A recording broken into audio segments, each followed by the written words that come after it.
안녕하세요. 제 이름은 김영배라고 합니다. 올해 70살이 되었습니다.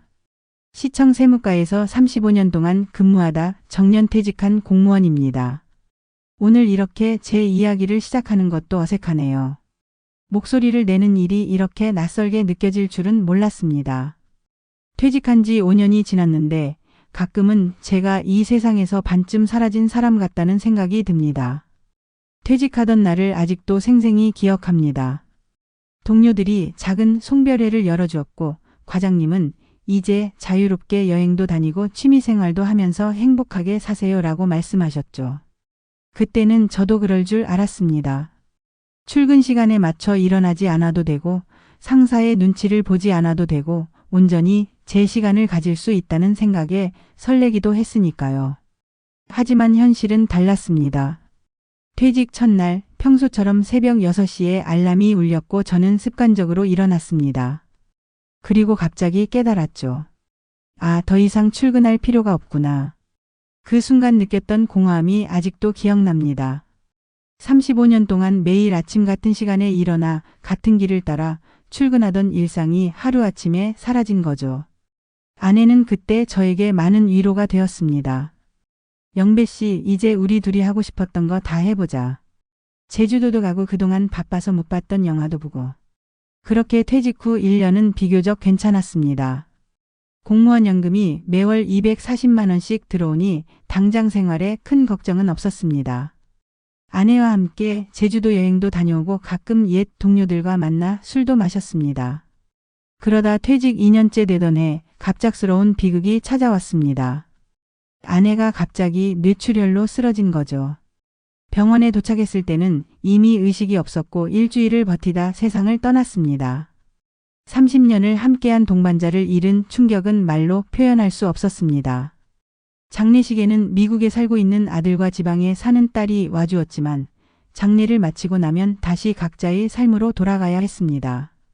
아내가 떠난 후 저는 점점 더 집에만 머물게 되었습니다. 처음에는 슬픔 때문이었지만 나중에는 그냥 습관이 되었습니다. 밖에 나갈 이유가 없었거든요. 아내와 함께 갔던 공원도 식당도 이제는 혼자 가기 너무 쓸쓸했습니다. 전화가 오는 횟수도 점점 줄어들었습니다. 처음 몇 달은 동료들이 안부 전화를 해왔지만 시간이 지나면서 그마저도 뜸해졌습니다. 다들 자기 삶이 있으니까요. 미국에 있는 아들은 한 달에 한 번 정도 전화를 했지만 대화는 항상 짧았습니다. 아버지 건강하세요? 응, 잘 지내고 있다. 회사 일이 바빠서 자주 연락 못 드려 죄송해요. 그게 전부였습니다. 딸은 더 연락이 뜸했습니다. 명절에 가끔 문자 메시지가 오는 정도였죠. 자식들을 원망하진 않습니다. 다들 제 가정이 있고 삶이 있으니까요. 하지만 외로움은 어쩔 수 없었습니다. 제가 말하는 법을 잊어가고 있다는 것을 깨달은 건 아내가 떠난 지 1년쯤 지났을 때였습니다.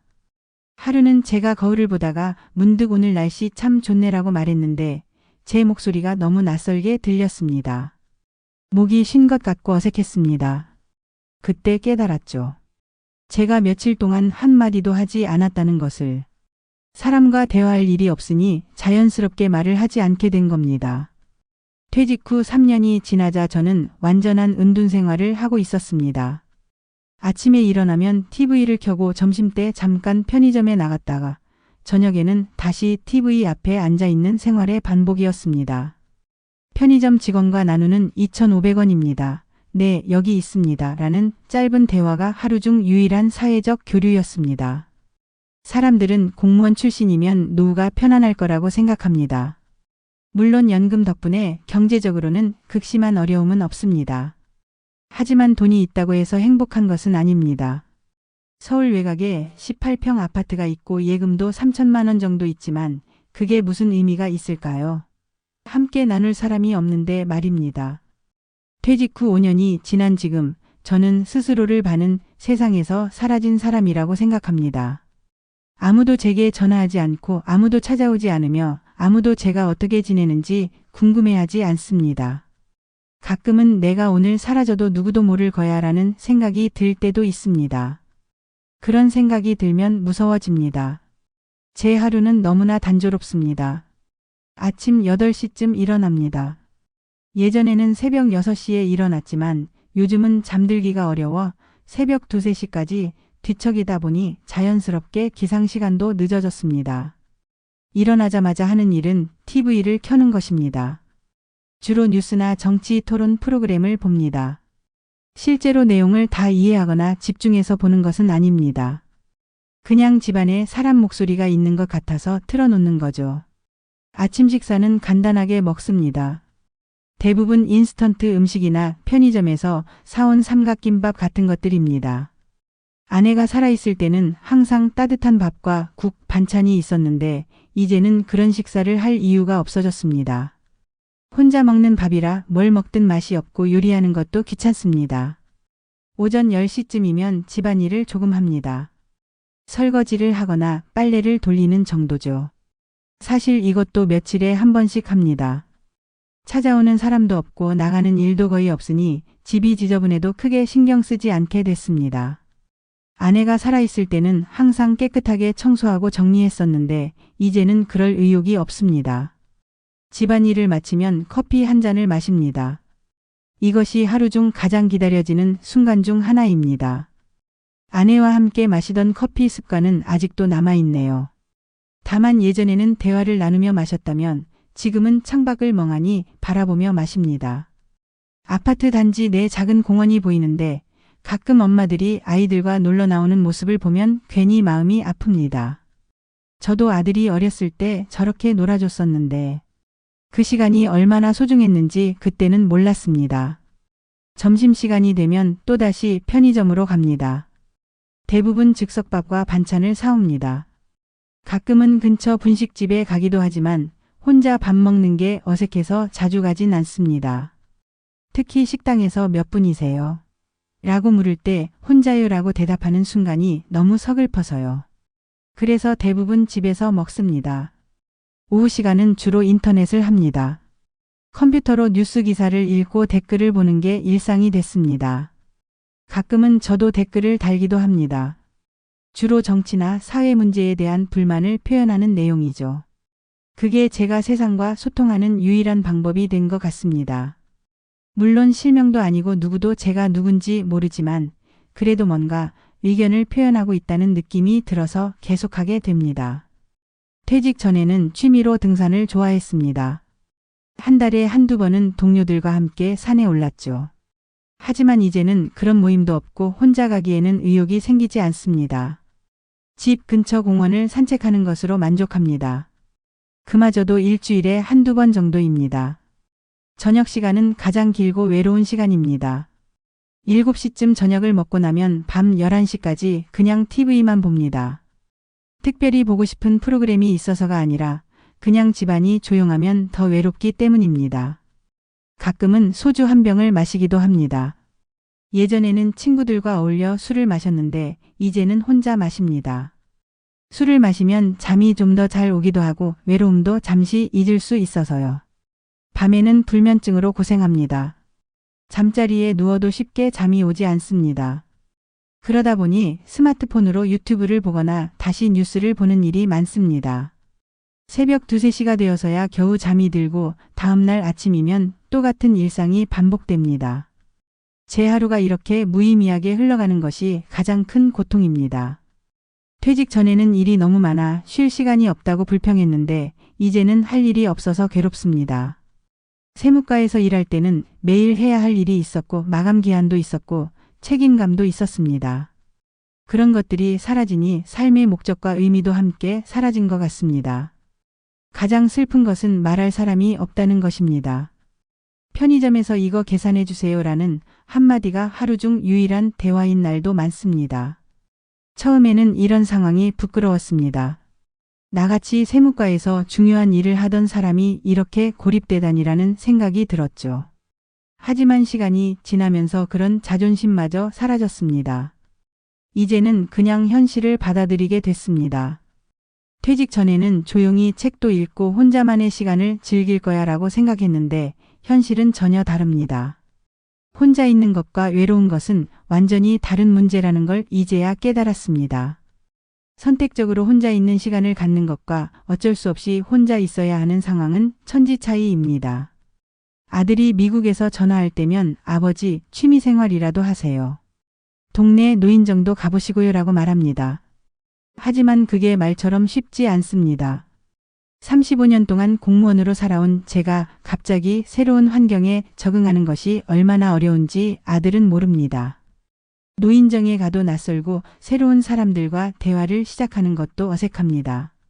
게다가 대부분의 모임은 부부가 함께 참여하는 경우가 많아 혼자서는 더욱 소외감을 느끼게 됩니다. 이렇게 5년이 흘렀습니다. 가끔 거울을 볼 때마다 놀랍니다. 퇴직할 때보다 훨씬 더 늙어 보이거든요. 머리는 거의 다 하얗게 변했고 얼굴에는 주름이 깊게 패였습니다. 그런데 더 놀라운 것은 눈빛입니다.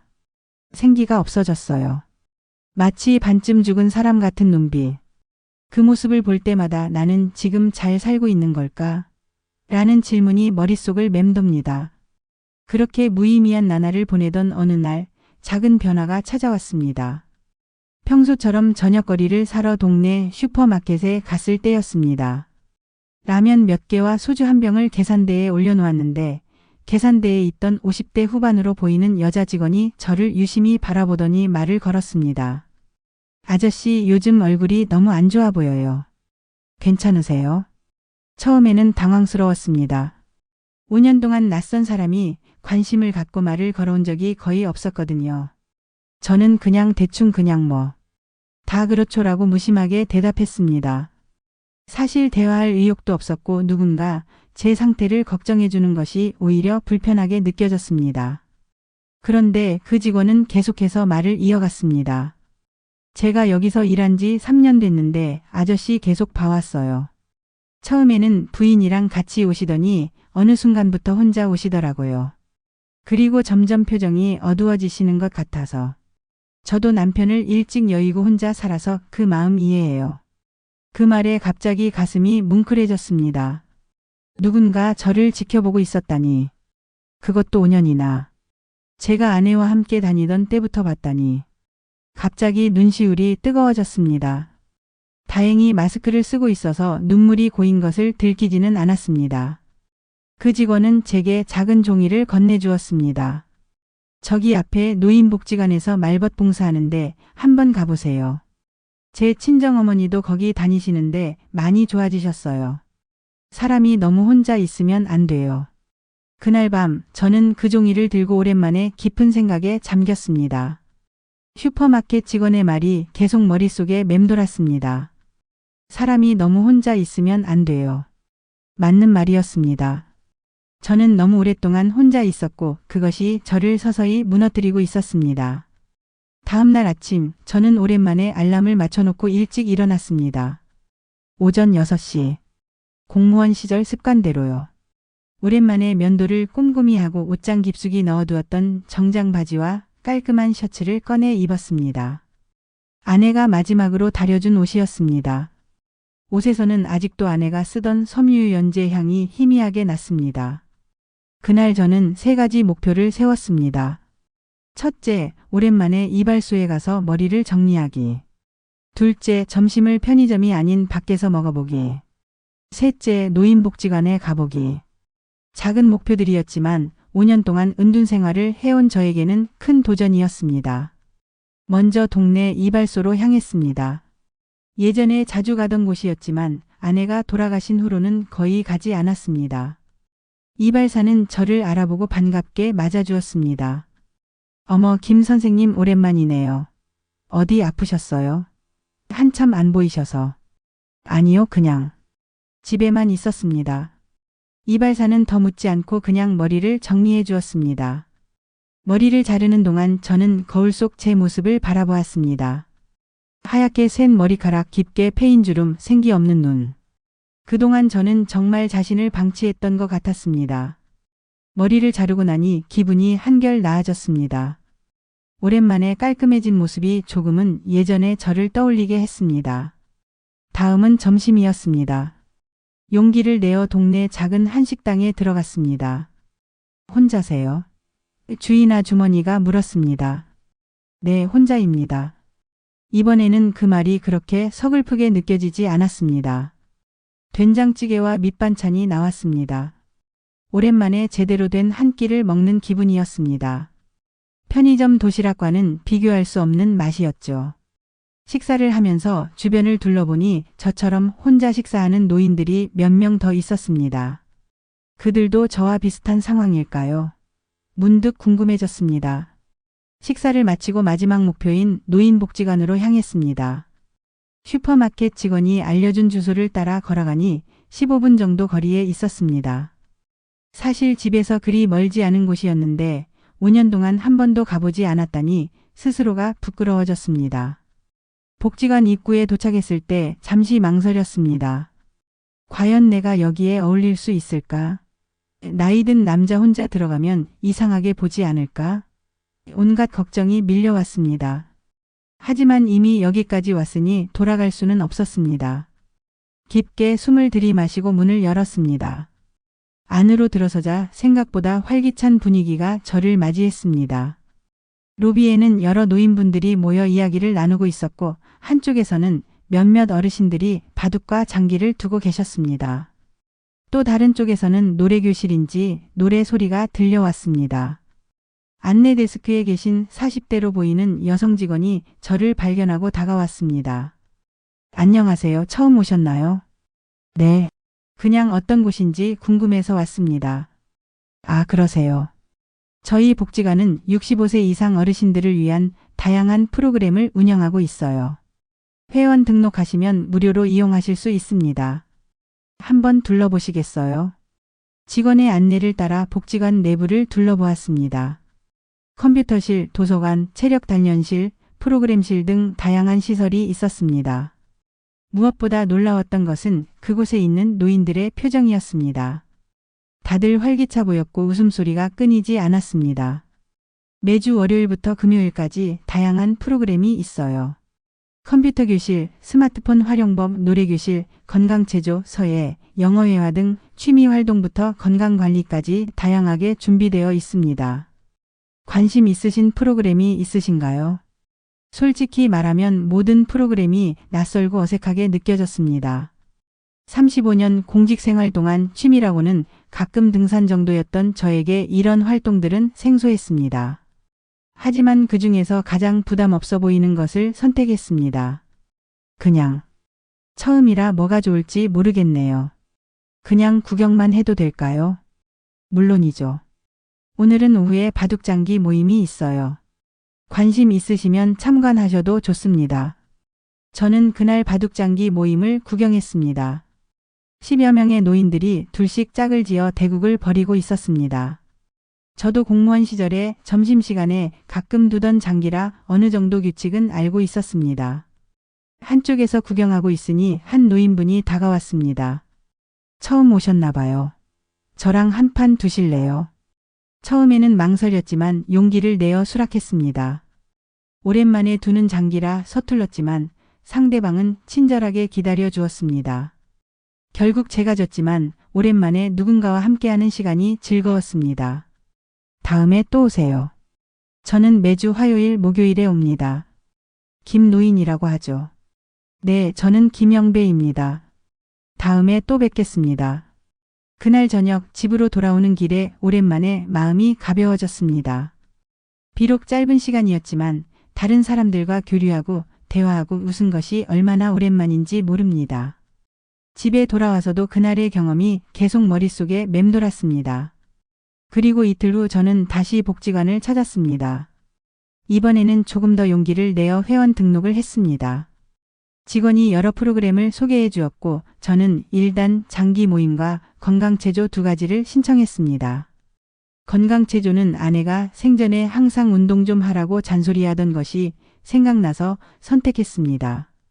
첫 건강체조 수업은 생각보다 힘들었습니다. 5년 동안 거의 운동을 하지 않았더니 몸이 굳어 있었습니다. 하지만 같이 수업을 듣는 70대, 80대 어르신들이 저보다 훨씬 유연하게 움직이는 모습을 보고 자극을 받았습니다. 저분들도 할 수 있는데 나라고 못할 게 뭐야 라는 생각이 들었습니다. 수업이 끝나고 한 할머니가 저에게 말을 걸었습니다. 여기 처음 오셨네요. 저는 박할머니라고 해요. 3년째 여기 다니고 있어요. 네, 김영배입니다. 처음이라 좀 어색하네요. 다들 처음에는 그래요. 저도 남편 떠나고 2년 동안 집에만 있다가 우연히 이곳을 알게 됐어요. 처음에는 발걸음이 잘 안 떨어졌는데 지금은 매일 오는 게 낙이에요. 그 할머니의 말이 제게 큰 위로가 되었습니다. 저만 그런 것이 아니었습니다. 많은 노인들이 비슷한 경험을 하고 그것을 극복해 나가고 있었습니다. 그날부터 저는 일주일에 3번 복지관에 나가기 시작했습니다. 화요일과 목요일은 장기 모임, 수요일은 건강체조였습니다. 처음에는 어색했지만 시간이 지날수록 조금씩 익숙해졌습니다. 사람들과 대화하는 것도 함께 활동하는 것도 점점 자연스러워졌습니다. 한 달쯤 지났을 때 저는 용기를 내어 스마트폰 활용 교실도 신청했습니다. 아들이 사줬던 스마트폰을 제대로 활용하지 못하고 있었거든요. 그곳에서 카카오톡 사용법, 유튜브 검색, 버스 도착 정보 확인 등 실용적인 기능들을 배웠습니다. 수업이 끝나고 처음으로 아들에게 카카오톡 메시지를 보냈습니다. 아들아, 아버지가 카카오톡 배웠다. 잘 지내니? 몇 시간 후 아들이 답장을 보내왔습니다. 아버지, 카톡을 다 배우셨네요. 대단하세요. 저희 가족 모두 잘 지내고 있어요. 다음에 한국 갈 때 꼭 뵐게요. 그 짧은 대화가 저에게는 큰 기쁨이었습니다. 아들과 더 자주 더 쉽게 소통할 수 있게 된 것이 너무 기뻤습니다. 이후로는 거의 매일 아들과 카카오톡으로 대화를 나누기 시작했습니다. 손녀의 사진도 받아보고 미국 생활 이야기도 들을 수 있었습니다. 복지관에 다니기 시작한 지 3개월쯤 되었을 때 저는 처음으로 자원봉사에 참여했습니다. 복지관에서 지역 내 독거노인들에게 도시락을 배달하는 봉사활동이었습니다. 처음에는 망설였지만 장기 모임에서 알게 된 김노인의 권유로 참여하게 되었습니다. 영배 씨, 우리가 비록 나이는 들었지만 아직 걸을 수 있고 말할 수 있잖아요. 우리보다 더 어려운 분들을 도울 수 있다는 건 축복이에요. 그 말이 저에게 깊은 울림을 주었습니다. 저는 그동안 너무 제 상황만 불행하다고 생각했습니다. 하지만 세상에는 저보다 더 어려운 환경에 있는 분들이 많았습니다. 도시락 배달을 다니면서 만난 80대, 90대 독거노인들 중에는 거동이 불편해 집 밖으로 나갈 수도 없는 분들이 많았습니다. 특히 기억에 남는 분은 88세 할머니였습니다. 허리가 많이 굽어 거의 침대에서만 생활하시는 분이었는데 도시락을 드리러 갈 때마다 항상 환한 미소로 맞아주셨습니다. 아이고, 우리 도시락 아저씨 오셨네. 오늘도 고생이 많으시네. 그 할머니는 항상 저에게 앉으라고 하시고 짧게나마 대화를 나누고 싶어 하셨습니다. 처음에는 시간이 없다며 도시락만 드리고 나왔는데 나중에는 15분 정도 할머니와 이야기를 나누는 시간을 갖게 되었습니다. 할머니에게는 그 15분이 하루 중 유일하게 다른 사람과 대화하는 시간일지도 모른다는 생각이 들었기 때문입니다. 그렇게 봉사활동을 하면서 저는 점점 변화하기 시작했습니다. 아침에 일어나면 더 이상 무의미한 하루가 아니라 해야 할 일이 있는 하루가 기다리고 있었습니다. 복지관에 가는 날이면 아침부터 설레는 마음으로 준비를 했고 봉사활동이 있는 날에는 더욱 보람찬 하루를 보낼 수 있었습니다. 무엇보다 큰 변화는 제 표정이었습니다. 어느 날 슈퍼마켓에 갔을 때 그때 그 직원이 저를 보고 놀라며 말했습니다. 아저씨, 얼굴이 확 피셨네요. 복지관 가보셨나 봐요. 그제서야 저는 그 직원에게 제대로 인사를 드렸습니다. 네, 덕분에 좋은 곳 알게 됐습니다. 정말 감사합니다. 그 직원은 환하게 웃으며 말했습니다. 다행이에요. 저도 아저씨 볼 때마다 마음이 아팠거든요. 이제는 표정이 밝아지셔서 저도 기분이 좋네요. 그날 저는 오랜만에 거울을 자세히 들여다보았습니다. 정말로 제 얼굴이 달라져 있었습니다. 여전히 주름은 많고 머리는 하얗지만 눈빛이 달라졌습니다. 생기가 돌아온 것 같았습니다. 그동안 잃어버렸던 삶의 의미를 조금씩 되찾고 있는 것이 눈빛에 드러나고 있었습니다. 지금 생각해보면 그날 슈퍼마켓에서 만난 그 직원이 제 인생의 전환점이 되었습니다. 만약 그분이 저에게 말을 걸지 않았다면 저는 아직도 집에서 TV만 보며 무의미한 시간을 보내고 있었을 것입니다. 작은 관심과 따뜻한 말 한마디가 한 사람의 인생을 이렇게 바꿀 수 있다니 놀라울 따름입니다. 처음 복지관에 갔을 때 느꼈던 어색함과 부담감은 이제 많이 사라졌습니다.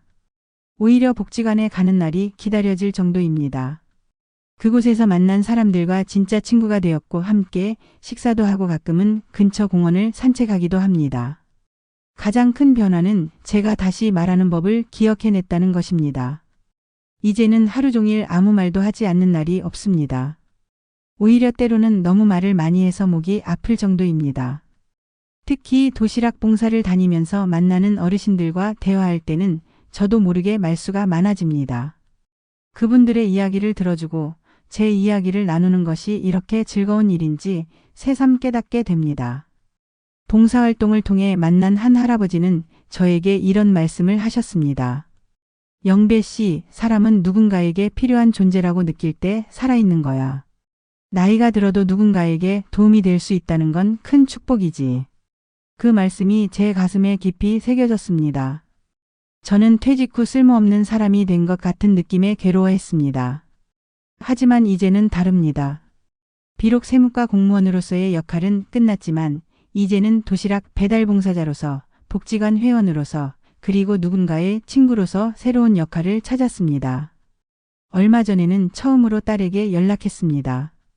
카카오톡으로 딸의 안부를 물었고 복지관에서 배운 영상통화 기능으로 오랜만에 딸의 얼굴을 보았습니다. 딸은 제가 이렇게 변한 모습을 보고 놀라워했습니다. 아버지, 정말 달라지셨어요. 얼굴에 생기가 돌아오셨네요. 그래, 아빠가 요즘 재미있게 지내고 있어. 다음에 시간 되면 한번 와라. 아빠가 복지관도 구경시켜주고. 딸은 다음 달에 아이들과 함께 서울에 올라오겠다고 약속했습니다. 5년 만에 처음으로 손주들을 볼 생각을 하니 가슴이 설렙니다.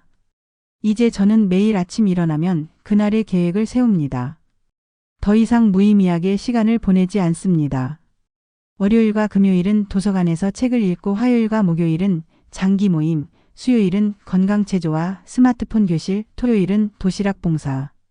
이렇게 일주일 계획을 빼곡히 채우고 있습니다. 물론 아직도 외로운 순간이 있습니다.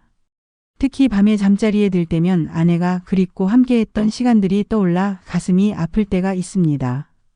하지만 이제는 그 외로움을 인정하고 받아들일 수 있게 되었습니다. 그리고 다음 날이면 또 새로운 하루가 기다리고 있다는 생각에 위안을 얻습니다. 슈퍼마켓 직원의 말처럼 사람이 너무 혼자 있으면 안 됩니다. 퇴직 후에 저는 혼자 있는 법만 배우려고 했습니다.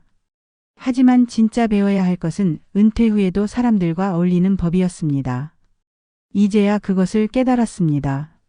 돈이 있어도 집이 있어도 건강해도 인간관계가 없으면 노후는 외롭습니다. 은퇴 후에도 새로운 사회생활이 필요합니다. 그리고 가장 중요한 것은 내가 먼저 움직이지 않으면 세상은 나를 점점 잊어간다는 사실입니다. 이제 저는 더 이상 반은 세상에서 사라진 사람이 아닙니다. 비록 늦게 깨달았지만 저는 다시 세상 속으로 한 걸음씩 나아가고 있습니다. 그리고 이 여정이 앞으로도 계속되기를 바랍니다.